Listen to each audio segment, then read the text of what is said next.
Welcome back. How are you doing? I hope you are well. I've had a busy day, so I'm having another coffee, still going strong on the carnivore diet, feeling amazing.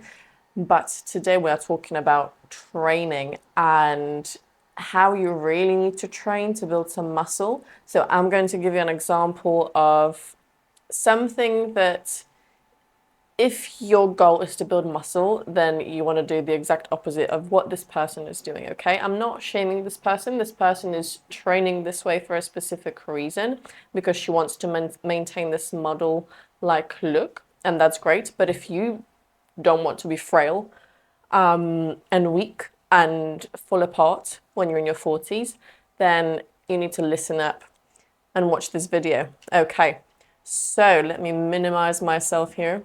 We are going to go to here. And now we're going to watch this. Her name is Sanne Vloet. And let's see what she does for her workouts, okay? Already, I mean, of course we have to show the body, right? We all know that the body nowadays, showing the body is our ticket to success. Okay, let's go.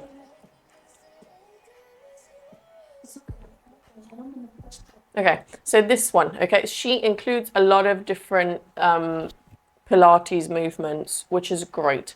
It's great to maintain your muscle tone. You're not going to grow any muscle whatsoever, especially if you also probably eat like her. So this is great for just moving your body and feeling good in your body, but in no shape or form is this going to grow your muscle if this is your goal. And it should be for any woman over the age of 20. Growing their muscle should be their goal, because after the age of 25 your muscle mass just goes down, and if you don't do anything about it, then you will be old, frail, and you will die very soon. So this movement, great. The weight is very small. Obviously she's very frail. She's just doing this to keep her body moving and, you know, keep some kind of muscle definition. But we're not going to see much development from her training like this. And she's probably not fueling properly either way. So, great movement. But if you want to do a lot of these things that she will do on this video is compound exercises, which for growing specific muscles are not great. Like I said, it's great to keep some muscle mass, to maintain that muscle mass that you already have, but you're not going to build anything whatsoever.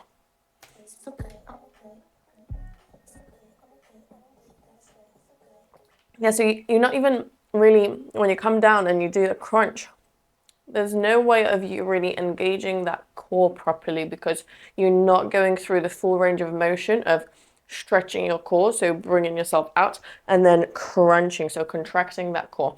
So yeah, it's not really optimal. It's suboptimal, this exercise. Okay, do you see what's happening here? And I keep talking to all my clients and everyone out there about this movement, bent over single arm rows. If you do your bent over single arm rows like this, where you're bringing it to your boob, right? That's not right. The movement is about swinging that dumbbell to your hip, okay? We're not trying, yes, you will use a little bit of your bicep because that's, you know, the supporting muscle for your lats, but if you want to disengage that bicep and engage the lat a little bit more, then you need to do the movement properly. If you want nice lat definition, so a lot of girls don't know, but if you grow your lats a little bit, we're not talking Arnold Schwarzenegger style, but just a little bit nicer, slightly wider back, not talking big, but just literally inches bigger, then your waist will appear smaller, which is what we all want. Right? My waist appears very small because I have slightly bigger back, bigger lats, okay? So for you to grow those lats, make sure you do this exercise properly, swinging it back, bringing that dumbbell to your hip, okay? Swinging it, not bringing it up. That's not the movement. Let's go.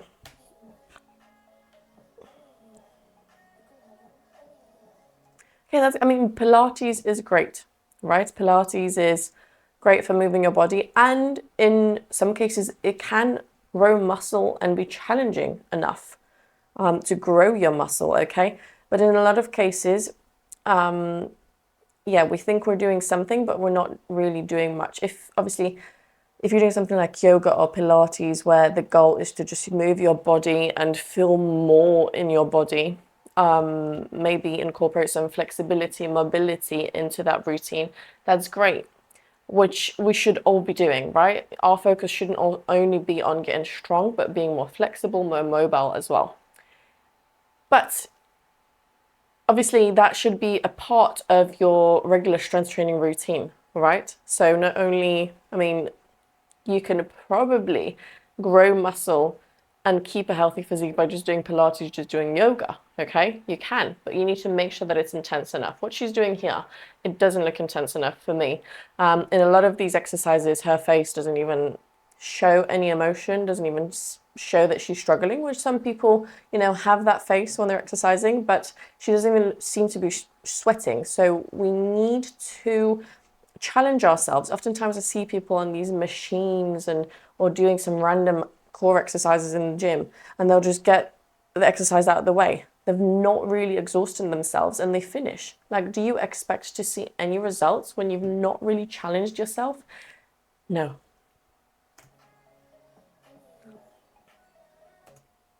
Cool, that's a nice push-up variation. So for example, if you are struggling with push-ups and you're still doing your push-ups on your knees, but push-ups on both legs are very difficult, you can do it on a single leg. See how that changes your balance, how that challenges your core in a different way, because you should be feeling your core on your push-ups, okay? That core should be tensed. I don't want your back being, like looking like a bow. Okay, 10K steps, fantastic. We all need to get more steps in. Steps are often overlooked.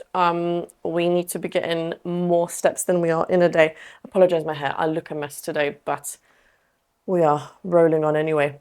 10K steps, fantastic. If you cannot do 10K steps a day, anything, 4,000 steps a day. 6,000 steps a day is much better than nothing, okay? So set yourself a realistic goal. Not everybody can get 10,000 steps a day. I understand that because some of us have very busy schedules. Some of us work in an office where we do not have the opportunity to go and walk around. But any opportunity you get, you make sure that you walk. You park further away. You wake up a little bit sooner in the day to go for a walk or to park further away from your work and walk to work, okay? It's key.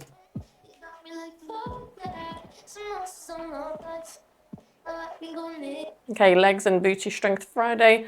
Great. I mean, her split, yeah, it's functional. It's what she's doing is a very functional way of training. Obviously, she's a model. She has some muscle definition, but it's not because she has built a muscle. It's because she's very skinny and she's just going to show more muscle than the regular person because her diet is very strict and she doesn't hold much fat, which is great. But also, there has to be a balance. We have to obviously eat a nutritious diet. When it comes to models, it's difficult because obviously they want to keep that thin look, especially catwalk models. Yeah.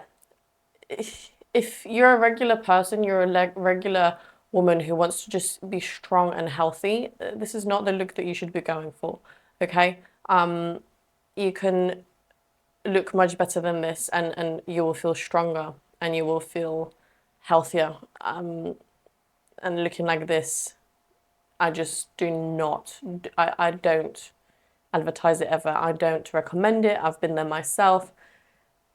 Not good.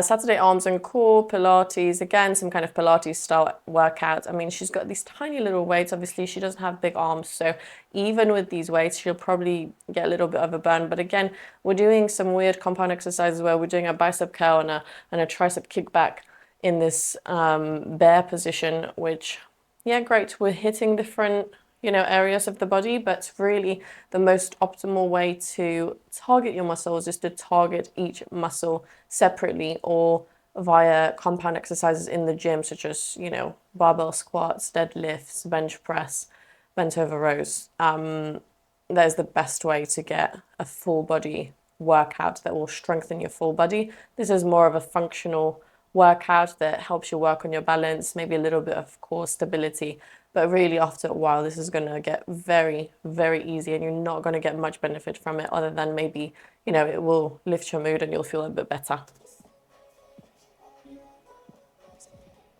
Yeah, again, she's doing, I don't know what she's doing there with the bent over row. She's bringing it up and she's not even doing a bicep curl properly. Yeah. So you want to put your bicep through the full range of motion, but she's missing that.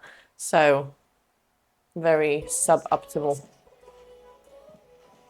Okay, Sunday recovery and rest, which is something that a lot of us underestimate. A lot of us do not rest and recover enough. Some of us think that we need to be training every single day, and I have had and I still have some clients who do not understand the importance of rest days and they want to train every single day.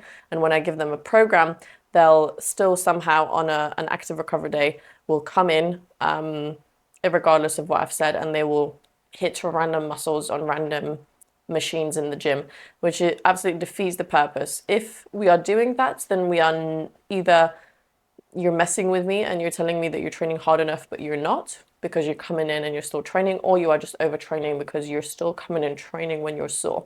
If your muscles are sore, if your muscles feel fatigued, you should not be training the next day, that same muscle, okay? As long as you're getting 6 to 20 sets per week per muscle, and your muscles are sore and they feel fatigued, you should not be training that muscle the next day, okay? I'm saying 6 to 20 sets a week, okay? So if you've done 4 to 6 sets on legs on Monday and then Tuesday, you will feel fatigued because you've pushed yourself enough and you will feel sore. You should not be training legs again on Tuesday. You will give yourself enough days, 2 to 3 days of rest. Obviously, frequency is important, and the more you train, the easier it should be for you to recover with the right fuel as well. So, overtraining is also something that we need to take into account. So, recovery and rest, very important.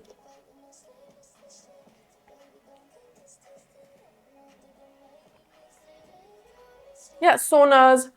I mean, a lot of people do these saunas because we have seen the rise of all these gurus and all these people who do podcasts, you know, they talk about saunas and how great they are.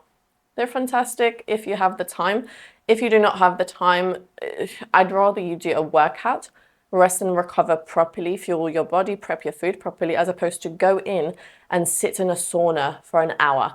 I mean, if you have, I don't know, 20 minutes a week to spare, then go ahead after a session and it will relax your muscles. But honestly, there's very little research to prove that they actually do anything other than obviously making you feel good and relaxing you. But if it works for you, keep doing it. If you want to incorporate it and you do have the time, incorporate 1 to 2 sessions a week, 20 minutes at a time, and see if it works for you. Okay, that's it for this video. So hopefully I have shown you what you should and shouldn't be doing if your goal is to build muscle and not look frail and weak and get sick when you're older. Listen, the model look is a great look, and obviously they can be healthy, but it's not healthy for most girls and women out there, okay? What my goal with every woman out there, and guys, I mean, even, you know, guys as well. Sorry that I keep excluding guys, but obviously I have this passion for women, for wanting to help women to understand that your power comes from strength and not from being as small as possible. Okay, so if you enjoyed this video, give it a like. Let me know. If you have any questions regarding training, just comment them down below. And if you have any video recommendations that you want me to talk about and review, link them down below. And I will see you in the next one on Thursday. See you soon.